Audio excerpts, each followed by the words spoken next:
When I split up with my ex-boyfriend, my most recent breakup, I didn't have sex for over 4 years. That was a long time.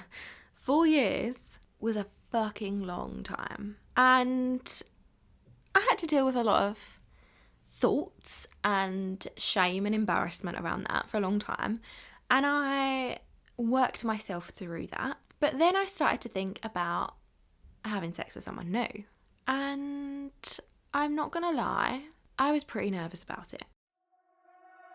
Welcome to the Date with Confidence podcast, a place to come for dating advice, support, and stories that'll either fill you with hope or relief that your dating experience wasn't as bad as it could have been. With practical episodes that'll provide you with easy to implement tips to help you feel confident AF on your next date, alongside lighthearted catch-ups where your host Rebecca, that's me by the way, shares her own experience dating after 4 years of the single life. You are guaranteed to end each episode feeling less alone in your dating struggles, empowered to never settle again, and confident that the best is yet to come. And if it all falls to shit, there's a special first season dedicated to breakups. You are welcome, my friend. Subscribe, review, and share with your single friends.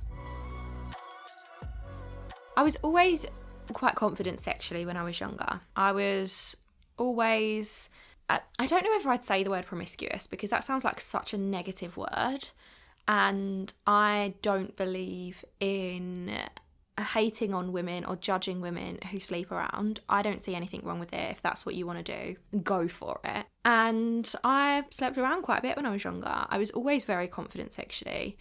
Sleeping with someone new was never an issue. It was something that happened. I say it happened regularly. There was a period of my life for about 18 months where it happened quite regularly. And that's because I was abroad and not in a relationship. And I had a lot of fun. I was never nervous about it. I always felt very empowered. I felt in control. I felt confident. I liked the way that I behaved, the way that I acted, the confidence that I had around sex.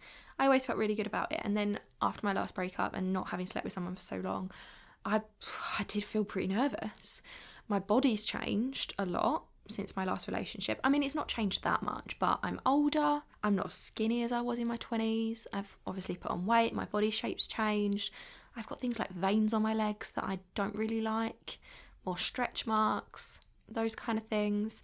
And when you have been single for a while, or when you have left a relationship and then the prospect of sleeping with someone new comes up, I feel like we get these doubts and questions in our mind, especially if our bodies have changed, that can cause a bit of panic and concern because we think, well, I mean, my ex loved me. He was used to seeing me naked all the time, but this person's never seen my body. How are they going to perceive it? What are they going to think? Am I going to be good enough? There's a lot of fears and worries that come up.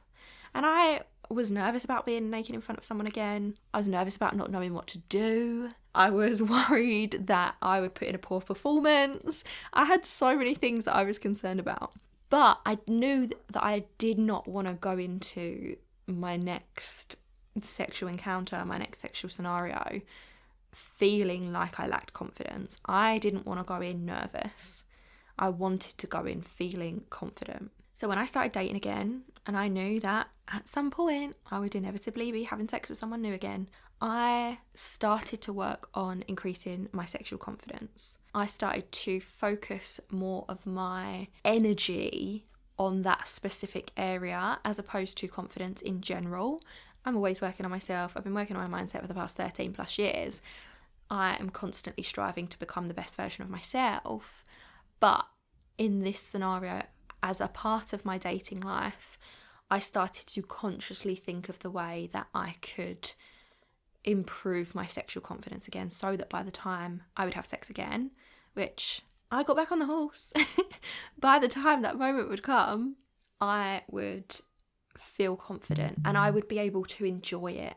Because what I was also concerned about was that I would be so in my head and so worried about everything that I wouldn't be able to enjoy myself. And I don't know about you, but I don't want bad sex anymore. I've had a couple of instances when I was younger where it wasn't great. And I don't want that for my future self. I don't want that for my present self. So I wanted to ensure that I could enjoy any encounter I was entering into.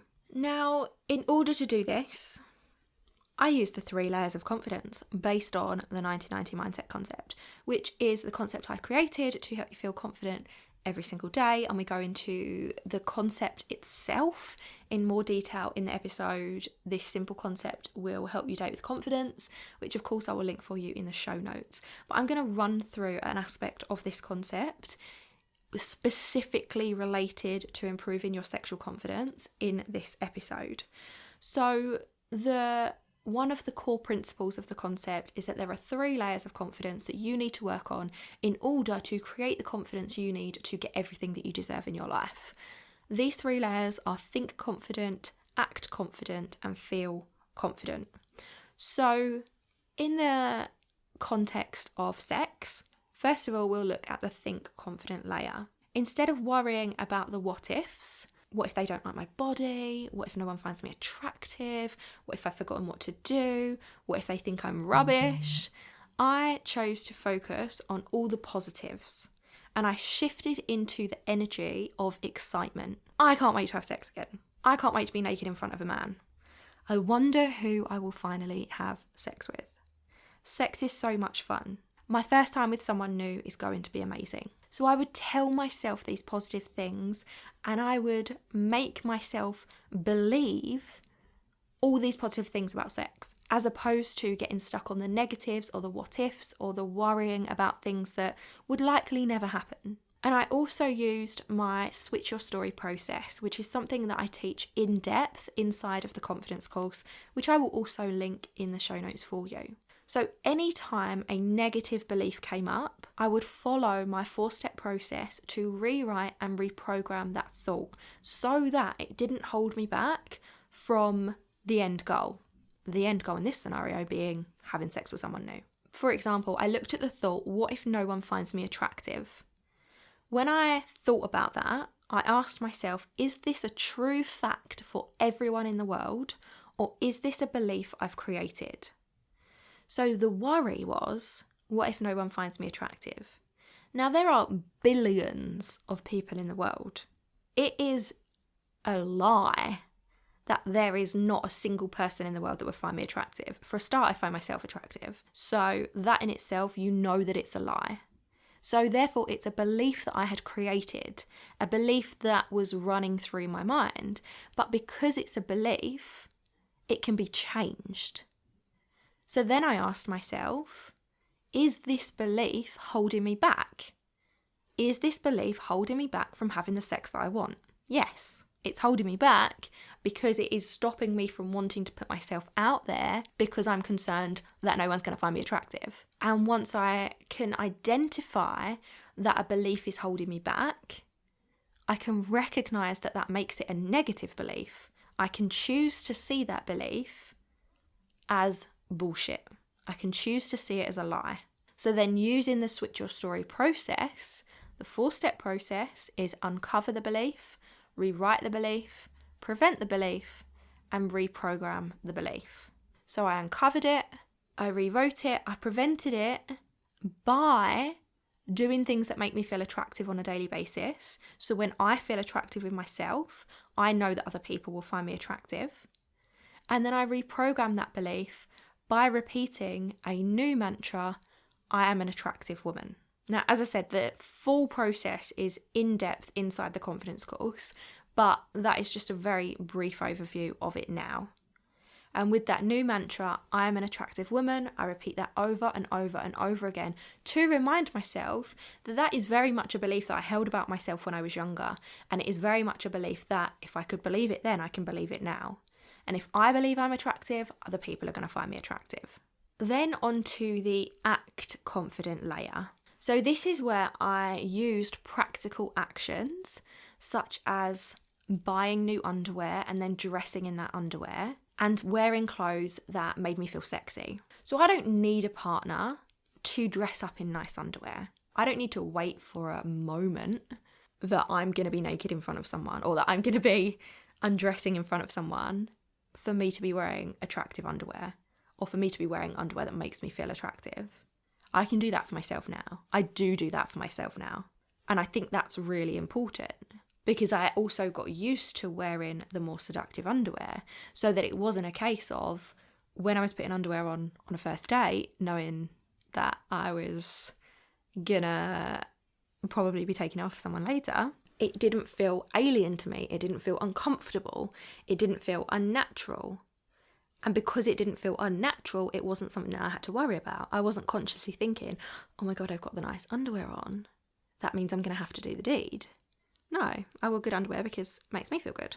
Things like using perfume that I liked, perfume that made me feel attractive, perfume that made me feel sexy, and applying body lotion daily, making sure that my skin was in the best condition possible, not because I might be getting naked in front of someone, but because I want to feel attractive now. These are all things that I did on a daily basis before I started having sex again, so that I would feel sexy to myself.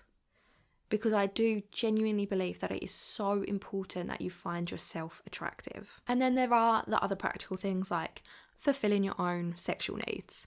You don't need to wait for somebody else to fulfill those needs. Fulfill them yourself. Use toys, use your hands, use whatever you want to do. But the more you connect with your body, the more you get used to touching your body, satisfying your own needs, the more you build that intimate connection with yourself, the more confident you're going to feel having sex with someone else. And let me tell you, when you are connected to yourself, it also makes the sex better because you know what you like. And when you know what you like, you can tell someone, you can direct the other person to do the things that you know are going to make you feel good.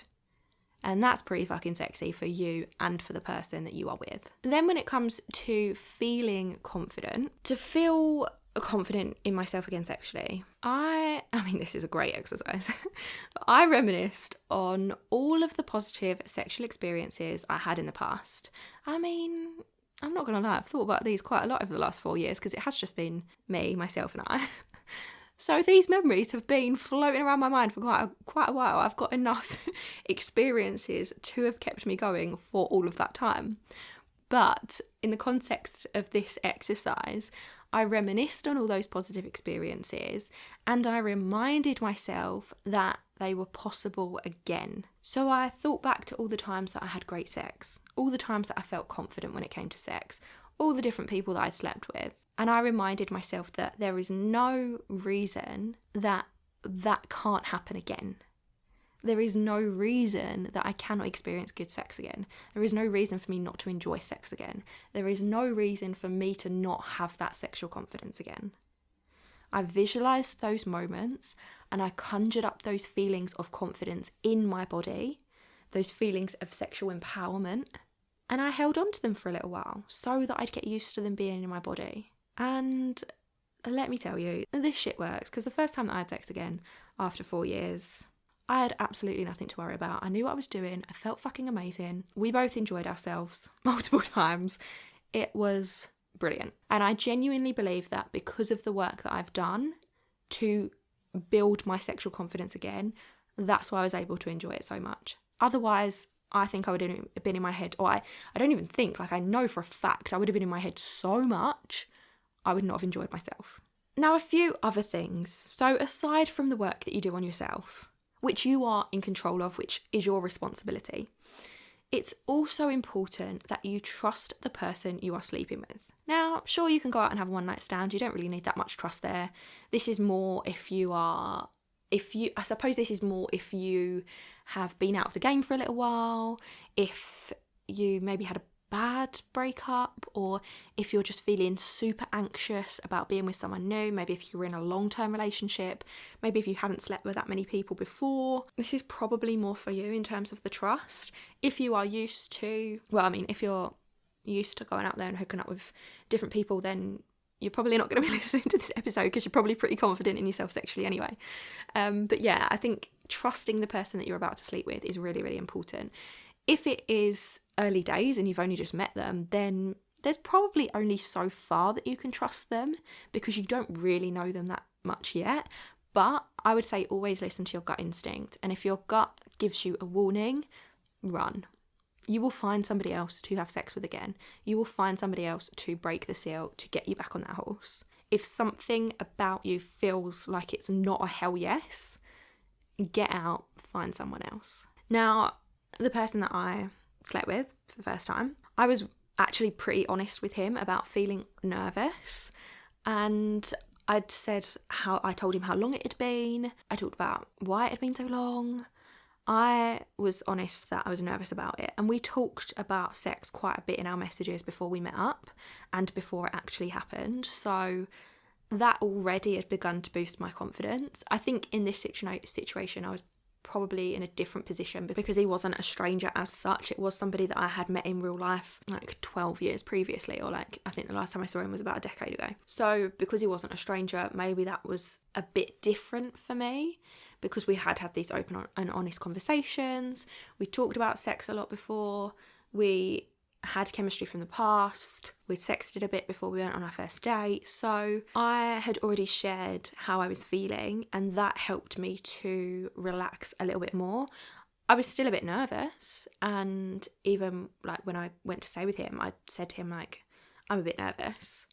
But that helped. It helped to be honest, and turns out I had absolutely nothing to worry about because it still works the same. Sex doesn't change. I also think that it is important that you have sex when you want to, and not because you feel like you have to, or because you think it will make a guy like you or it will make them stick around. I was very much ready. I knew that I was ready to have sex again. I didn't do it because he pressured me, because I felt like I had to, because I just wanted to get it over and done with. I didn't do it because I thought it would make him take me on a second date. I didn't do it for any reasons other than I was ready, I wanted to, it was the right environment, it was the right person, felt good at the time. And I don't know if this sounds sad or not, but I was very much detached from the situation. And I asked myself, if I have sex with him and it amounts to nothing, meaning we don't go on any other dates, will I be upset? And the answer was no, I wouldn't be upset. And I talked about this in the I Know What I Deserve Now episode, where I was sexting with a guy that I'd met on Bumble. And I asked myself in that episode, if I never met up with him, would I still be okay sending these messages? And the answer then was yes. And I think that being that detached for me was a good thing, because if I had entered into that situation with the intention that it would lead to a second date, that something more was going to come from it, or with the intention that we were going to continue dating for ages, or because I was like in that anxious, obsessive, excited, over-enthusiastic energy, I think that would have been worse, because I would have been so attached to a certain outcome of that scenario, which I don't think is healthy. Whereas I was very detached. I was very certain in the situation. I was trusting. I had conversation with myself before it happened. If he'd never messages me again after the sex, am I going to be bothered? And the answer was no. And I mean, the truth is, yeah, of course I'd probably be a bit like, well, does that mean I'm crap in bed? But I also knew that that was not going to be the case. I was like 99% certain that there would be no scenario in which we slept together and I would never hear from him again. At the end of the day, confidence is the sexiest thing that you can wear. So before you jump into bed with someone new, work on feeling confident in yourself. This is the best thing that you can do for yourself. And even if you are in a relationship, even if you've been having sex with the same person for however long, build your self-confidence. Continue to work on your self-confidence, because confidence only enhances things when it comes to the bedroom. Trust me, the more confident you are, the better the sex is going to be, because you won't be in your head worrying about, do I look right? Am I looking good in this position? Is my face looking horrendous? Like, what faces am I pulling? What noises am I making? Do I look hot? Does he fancy me? Am I doing it right? You won't be in your head worrying about all that. You'll just be focusing on, oh my God, this sex is fucking great. And it will encourage you to, I don't know, perhaps be a bit more experimental. Try a few new things. Get into some different positions. Test out a few kinks, whatever. Confidence is the sexiest thing you can wear. So whether you're having sex with someone new after a really long time, whether you've just come out of a relationship and you want to sleep with someone else, whether you've only ever slept with 1 or 2 people in your life, whatever it is, work on building your confidence. And I hope that by me sharing the things that I've been doing consistently for a few months now, and I did before I had sex again, I'm hoping that these exercises will help you feel confident as well. If you have any questions, then please do get in touch. Go to datewithconfidencepodcast.com/contribute. You can contribute anonymously. You don't have to leave your name. You can ask me any questions. You can share whether this was helpful. You can share a tip that you've used to feel confident having sex with someone new in your own life. We're a community here, so anything that we can do to support each other, I want to hear from you. So go there, chat with me. And when you've had sex, let me know. Let me know if increasing your confidence made the sex any better. I guarantee it did, but I want to hear it from you as well. If you get a second, do me a favour, subscribe, leave me a review, rate me on Spotify, leave me a review on iTunes, get involved with the Spotify polls or the question sticker there. Just get involved with me. And if you want to improve your self-confidence in all areas of your life, whether it be your relationships, whether it be dating, sexually, your career, finances, health and wellness, whatever it is, then do check out the Confidence course, which is my 6-module self-paced course to help you build an unwavering foundation of self-confidence. Or you can also check out the Confidence Kit, which is a free resource that I have got for you that will help you to start to build that confidence. Obviously, the Confidence course is in so much more detail, and it includes a lesson on raising your relationship standards, which I think is super important. But the Confidence Kit is your gateway in to building that unwavering self-confidence. That's it from me. Coming next is a little dating story. So I've got a brand new dating story for you. We haven't had one of these for a little while. It is about a date with the tech guy. And date 3 would have happened if he hadn't said this. I'll see you in the next one. Thanks so much for listening to the Date with Confidence podcast. I hope you've enjoyed this episode. Subscribe, rate and review, and share it with your single friends.